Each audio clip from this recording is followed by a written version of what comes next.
जहां चाह वहां राह की तर्ज पर रिटायर्ड शिक्षक ने स्कूल को दिया अनुदान। मध्य प्रदेश में आज भी गुरु और शिक्षण कार्य पर सम्मान नजर आता है। अगर शिक्षक अपने विद्यार्थियों को परेशानियों से बचने के लिए ठान ले तो ये कहा जा सकता है जहां चाहा वहां राह।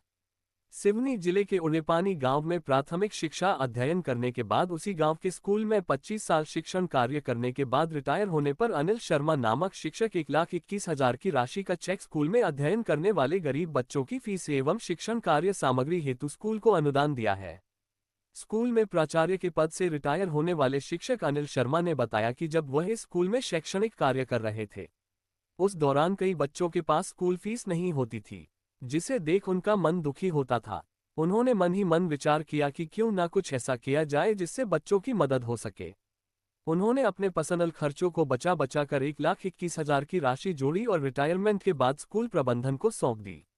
अनिल शर्मा ने स्कूल प्रबंधन और जिला शिक्षा अधिकारी के समक्ष चेक सौंपकर स्कूल में पढ़ने वाले गरीब छात्र छात्राओं की फीस और अन्य प्रकार से मदद के लिए राशि सुपुर्द कर दी है। बताना चाहूँगा कि मैं इसी स्कूल के प्राथमिक शाला में मैंने अपनी प्रारंभिक शिक्षा ग्रहण की।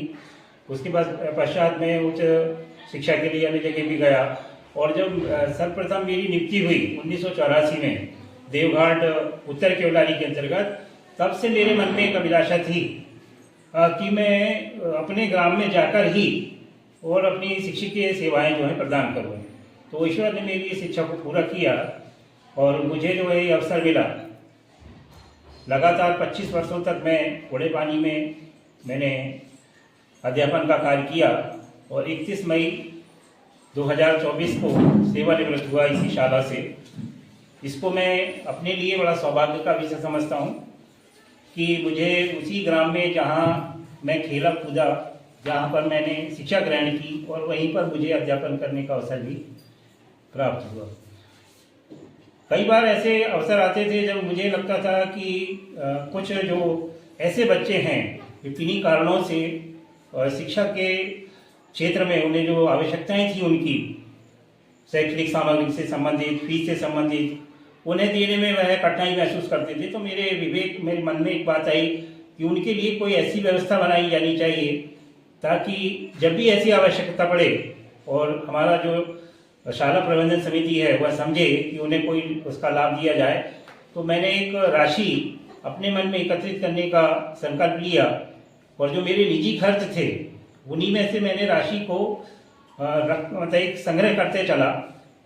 इस बात को मैंने अन्य लोगों से इसलिए किसी से शेयर नहीं किया, किसी को नहीं बताया, क्योंकि बहुत सारे तर्क आने पर कभी कभी मन आदमी का जो है बदल जाता है।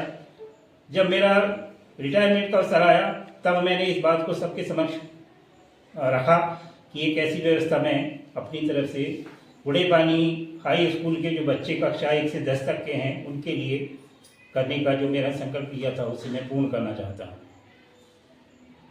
1,21,000 रुपये की राशि उनके प्रचार पद पर कार्यरत हूँ। सर हमारे संस्था में उच्च श्रेणी शिक्षक के पद पर कार्यरत थे और निश्चय ही उनके द्वारा जो संस्था को राशि दान दी गई है वो गरीब बच्चों की काम में आएगी।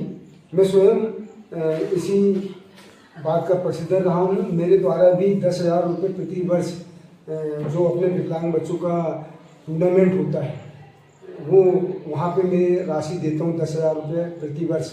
मैं कलेक्टर साहब के माध्यम से ये मैंने भी एक संकल्प किया था कि मैं प्रति वर्ष विकलांगों के टूर्नामेंट में 10,000 रुपये की राशि प्रदान करूँगा। और आपका जो ये कार्य है वो हमारे अन्य शिक्षकों के लिए भी एक अनुकरणीय रहेगा। लोग इनको देख के प्रेरित होंगे और जो सक्षम हैं मैं उन सबसे ये निवेदन करता हूँ कि यदि हम सक्षम हैं तो इस प्रकार के कार्य करते रहें जिससे गरीब बच्चे और जो परेशान लोग हैं वो हमेशा सुखी रहें। ठीक।